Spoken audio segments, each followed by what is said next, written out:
we're gonna break the intro, y'all. The number one place for your daily basketball fix, NBA Central, hosted by the one and only CEO Haize.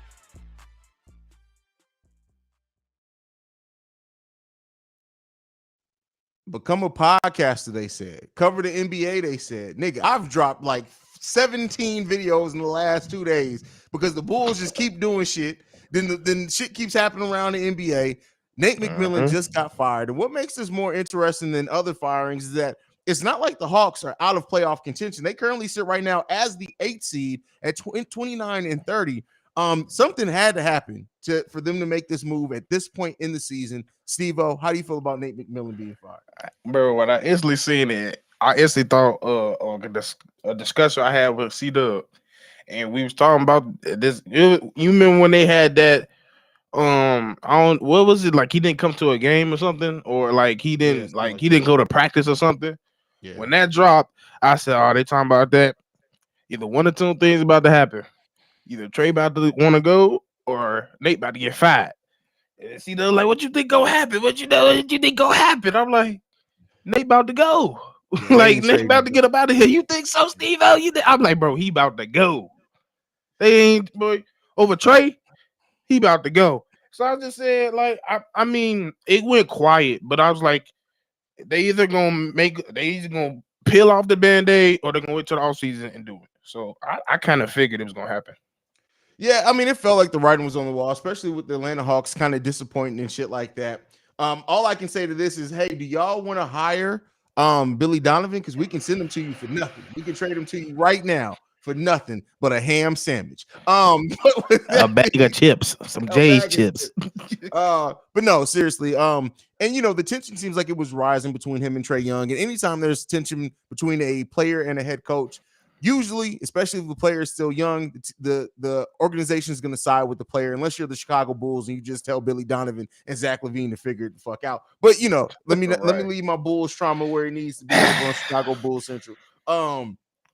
But I look at this move and I say, how do you think this impacts the Atlanta Hawks in this playoff race? It's not like they're out of the play-in. They are the 8th seed right now. And really, they're only, 3 games out of being the 6th seed and avoiding the play-in. Do you think this helps them, hurts them? We've seen teams like the Brooklyn Nets fire their coach and then they start playing much better. Which way do you think this goes for the Atlanta Hawks? I think this was the GMs or whoever. I'm not really sure if it's 2 or 1, but I'm pretty sure they sat down and was like, okay, if we let this go on for too long, we can risk having to find a new coach and some new players. Because if you wait too long, you know how these superstars is. One thing they don't like, they ready to go. And it just a whole domino effect happens. So I feel like they was thinking, let's bring in somebody, let's talk to Trey, let's talk to the people, our main core.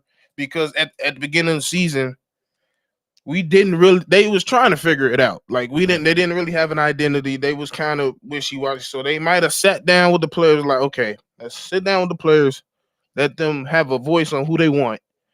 Try to make a little push just to like make it look good so we can go into the next season on firing on the same page. That's why I was looking at it.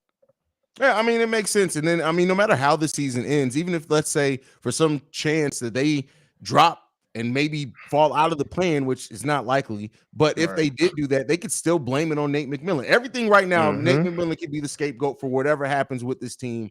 And so, you know, I guess if you're going to make that decision, it makes time to do it now. Their assistant coach, Prunty, now moves into the spot of being their head coach. Now, it's already seemed like they've released the candidates to take over as head coach, probably in the offseason.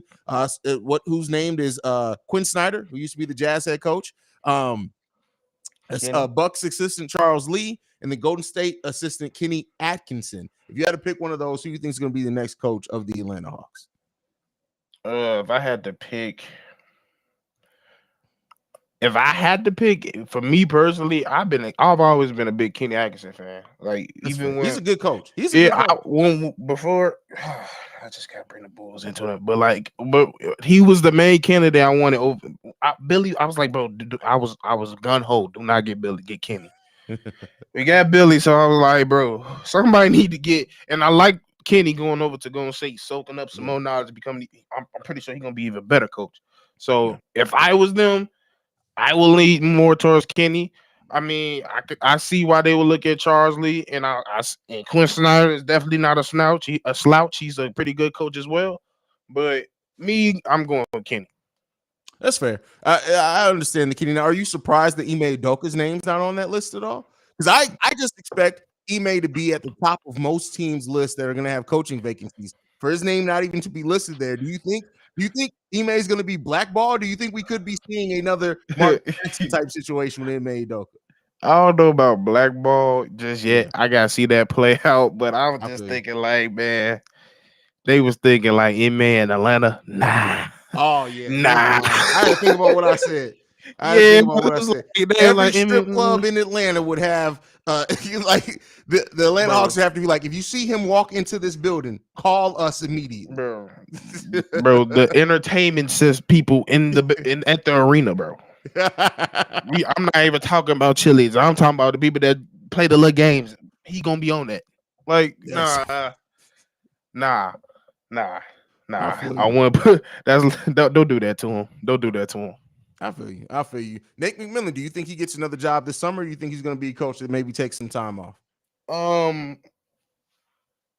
He might not. I don't think he like maybe in the off season, because he like that coach that's like a Byron Scott. He's like a what's another one? Like they always gonna get another chance. Like he's good enough where he's always gonna get a chance somewhere. He's gonna be assisted somewhere. I don't know if it's gonna be straight out the gate, but yeah. Yeah. Brendan L. Jet got a funny comment here. Poor Nate McMillan, fired in Portland after Brandon Roy and Greg Oden injuries, fired in Indiana after Paul George got traded, now fired in Atlanta after a huge regression from John Collins. Damn, bro. When you put it like that, I ain't never thought about it that way. Maybe he's the bad luck, bro. That's tough. Hey. Listen, you know I have my theory. Motherfuckers with no necks always fail. Nate McMillan ain't got a neck, bro. I'm telling you, like it has not been proven true yet, bro. People who have no necks always fail, bro. Like this man always gotta go that way, bro. I'm dead serious, though. Like I'm dead serious, bro. If I was interviewing people and you came in with no neck, I'm just letting you know right now, you're not getting a job from me. You're not successful. You're not. Like find me one no neck successful motherfucker. I just find me one, bro. That's all I'm looking for. Find me one. You basically just called this better alligator snapping turtle. That's what you just called him. Tokar and Razor from the Ninja Turtles, bro. Like that's all I got to say on that shit, bro. Oh my God, bro. Get y'all mans, bro. Get y'all man.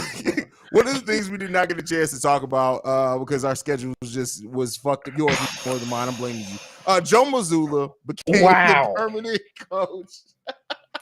Bro, ain't my fault. Celtics, man. For sure. How do you feel about that? And how do you think Joe Mazzulla has done this season, man? I mean, he's doing his job. It's almost like a Ime Udoka disciple. It's like a twin, almost, in a sense. He's doing it. They left off maybe even better than what they left off in. Yeah. I ain't gonna lie. I made like today. I was thinking, I'm like, this stretch is gonna be because like towards this, I'm blaming the Bulls mainly. The last few 15-ish games, I haven't been watching everybody because it just haven't been in my spirit. My spirit been low. I ain't been feeling like it. So this last few stretches, I'm like, it might be some crazy games. It's time to lock in. So one of my things I wanted to key in was looking at what is he actually doing differently, because I know he's doing something differently. Because one thing I know about Ime was how he's one as a game manager. Like he was a real good game manager. He had a great sense of feel. Who to go to, when to go out, who to take in, who play good with who, etc. I want to see what Joe Mazzulla is different wise. What makes them even seem a little better this season? I think playoff is really where it's going to be a big test for him, right? Because playoff basketball is different. That's when you get into the X's and O's and it separates the good coaches from the great coaches. He looks like a really good coach. And this is why I always say the importance when people ask, oh, well, if you fire this coach, who's the next coach you're going to go after? No, find the next great coach. That's a big difference. And I think more teams need to do that. And if keep in mind, the Boston Celtics could have very well got lucky in the point where you follow up a coach that he was high as far as the system, but people didn't know he was going to be that type of head coach. And then you come in, you fire him, and then you get another one that just seems like he's ready to hit the ground running. If Joe Mazzulla has a great playoff stretch and that X's and O part of the game comes out in those playoff matchups, it's going to be big for him, bro. And it's going to be big around the NBA. They're going to start looking inside their teams more as in coaching. Because that's Jacques Vaughn. They're starting to do that in Brooklyn. Jacques Vaughn just got signed with a multi-year deal.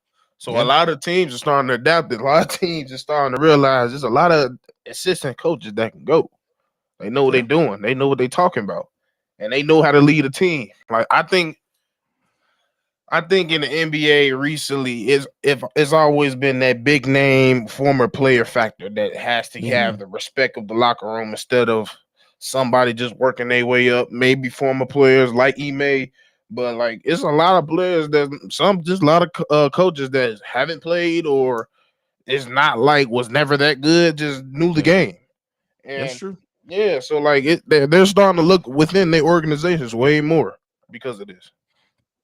And that's the way that it should be. And I think like Jacques Vaughn, not a great coach, but especially for where the Brooklyn Nets are right now, he's kind of perfect for that roster as they try to figure it out. Man, it's like I don't know if that's 3 fairly important coach moves made in the middle of the season. I don't know if we've seen something like that, if it's not just straight firing. So but yeah, I mean there's this new wave of coaches, right? And some that have been around before that are kind of just getting back into head coaching, but like it's important, and I think people need to understand to find the right coach for that version of your roster. Not every coach is going to work the same for every roster. Exactly. And Jacques Vaughn is a perfect example of that. Like he works for what that roster was and what it's going to be shaped to go forward. Joe Mazzulla, same thing. And Nate McMillan while like the Atlanta Hawks have won some games, they had that great stretch a couple of seasons ago. It never really seemed like they were believable to be this contender. And once the tension with Trae Young started rising and things like that, you have to start looking in other directions. But shout out to Joe Mazzulla, shout out to whoever ends up replacing Nate McMillan and Jacques Vaughn for just coming in and doing what needed to be done, man. For sure. I wish we did that. At least they actually sat down and actually took a look and been like, this is what we got to do here. Bro, the fact that we sitting here talking about Billy Donovan negatively, they just added another year to his contract, bro.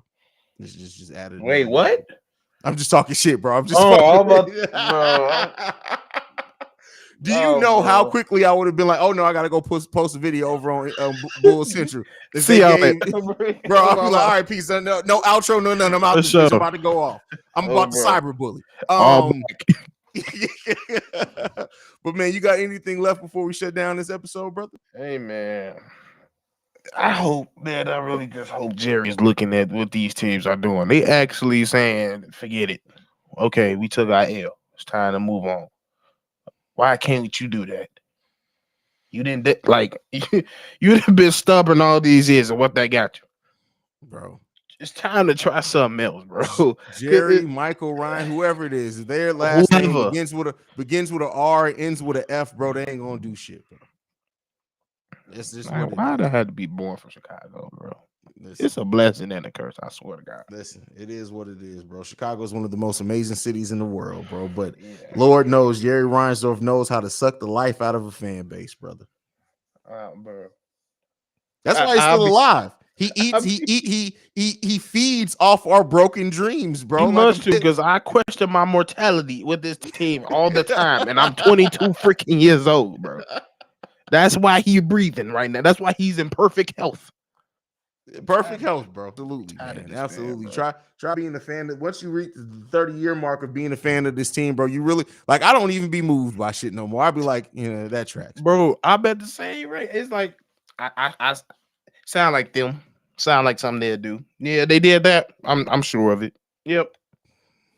Bro, when the Billy Donovan extension news came out, I just looked at it and I said, that sounds about right. that tracks. That tracks. Like, and then when he talked in the interview he gave afterwards, which he still didn't say nothing about the extension, he was like, yeah, I talked to Jerry Reinsdorf every time. I was like, Figures. It figures, bro. Bruh. Anyway, not to get on the Bulls, keep it general NBA, man. Anything left around the NBA you want to talk about, brother? Not really. I'm just ready for this second half. Like who are you looking at in the second half this season? Like of the Honestly, second half. And I hate to say this, this really bothers my soul, but I have to be fair. The Los Angeles Lakers, bro, because if AD and LeBron can get and stay healthy with that roster they have now, they're not a championship level team. I don't even necessarily think they're going to win an actual playoff series. But between now and the play-in, because I think they're still going to be in the play-in either way, I think they can get out that play-in tournament. It's going to be some fun basketball to watch from them. But I'm looking out for them. I'd say as well the New Orleans Pelicans, once Zion comes back, how they play until Zion comes back. And then the Golden State Warriors. Do the Golden State Warriors do what they've done in other seasons? Do they flip a switch and then randomly win 15 out of the last 20 games, and now all of a sudden they back They can like do a it. championship contender? So I didn't hit the Clippers in your thing. Bro, that Russ moved in, it didn't move you. Bro, I feel like the Clippers, honestly, they're still going to be the 4 seed. And I said this about the Dallas Mavericks too. I don't know if the Clippers win a playoff series, bro. God, that's a take. I'm dead serious, bro. I know not everybody going to agree with that. I just look at that and I'm like, if it works, right? I think I'm doubtful that it's going to work the way that people think it's going to work. But if it does work, then I may change my mind on that. I'm gonna wait to see. Ask me again after seeing them play together for 5 games. I'll be able to make that determination. But I definitely look at the Mavericks. Only 2 games of Kyrie and Luka Doncic playing together, and I definitely look at that team and I'm saying, while that team can score a lot, if they face the right team in the playoffs that has a defensive mindset, that team ain't winning the playoff series either, bro. They got a good half-court defensive team going his locks. There's just gonna be a lot of passing, late shots. It's gonna be a lot of that. I'm still on it. I'm not completely think they're gonna do something, but I'm looking at the Knicks, sadly. I don't know why. I'm just like, I feel like I don't know why.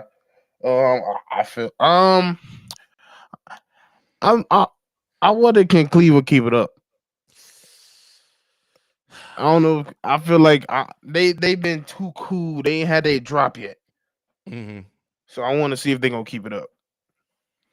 Yeah, I mean, they've been pretty consistent, right? They lose 2, win 5. Like they've been like pretty consistent with what they've done. I think they've won like 8 out of the last 10 as well, something like that. But like, I at this point it's hard because I came into the season saying I don't see it for Cleveland. I don't know if that's gonna work. I was wrong, and I was wrong on that. So right now I can't bet against Cleveland. So yeah, they was on a they lost their last game before the break, but they was on an 8-game winning streak. So that's crazy. Hey, let's see, because like everybody cool till they get hit in the mouth. I don't think they got hit in the mouth just yet. Yeah, I mean, it's going to be the playoff. This is going to be one of the more exciting playoffs. I even think the play-in tournament is going to be exciting too. Oh yeah. And it's going to be like there's going to be some teams that get disappointed, bro. Like right now, you asked me about the Clippers. The Clippers are 4. If that 4-5 matchup ends up being the Clippers and the Phoenix Suns, which is what it be right now, I'm not picking the Sun. I'm not picking the Clippers over the Suns, bro. The Suns about to give the Clippers that work if that's what the matchup is, bro. I'm also worried because the Clippers actually been playing a decent brand of basketball the last stretch, like the last 10, 15 games.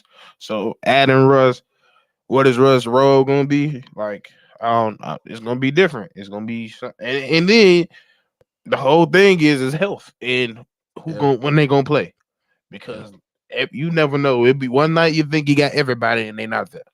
So yeah. Well, every time Chris Paul sneezes, he misses a game. So it really just depends on what happens with that. Like, we don't know what version of Chris Paul we're gonna get in the playoffs. We're gonna get old man Chris. Because I tell you, at the start of the season, bro, I'm not gonna lie to you. Chris Paul looked like that. Like they pulled that man out of the nursing home, and then he had hit a little bit of resurgence, and he came back around. And he's still kind of up and down. But I tell you what, if he goes back to looking like an old man in the playoffs, bro, I'm gonna be like, y'all better be glad y'all got KD, because old man Chris Paul, bro, that man looked like he out there in pain sometimes, bro.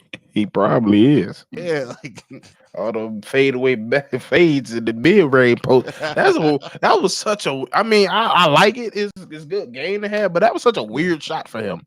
Yeah, like I thought he'd be more of a floater. He used to be. Yeah, that's what. Like I need to watch some more tape on him. I need to see that. For sure. All right, Stevo, man, give me your social media. Let's get the hell up out of here, brother. Hey, Stevo speaks on everything. Stevo speaks on everything. Basically, aka the nigga talk too much. But no, I'm just fucking with you. If you want to follow me, it's at CO Haize, CEO Haize. You can follow the show at NBA Central Pod on every social media platform. Send us any feedback, questions, comments, concerns, NBA Central Show at gmail.com. But that's it for us. We out this bitch. So. Peace, y'all.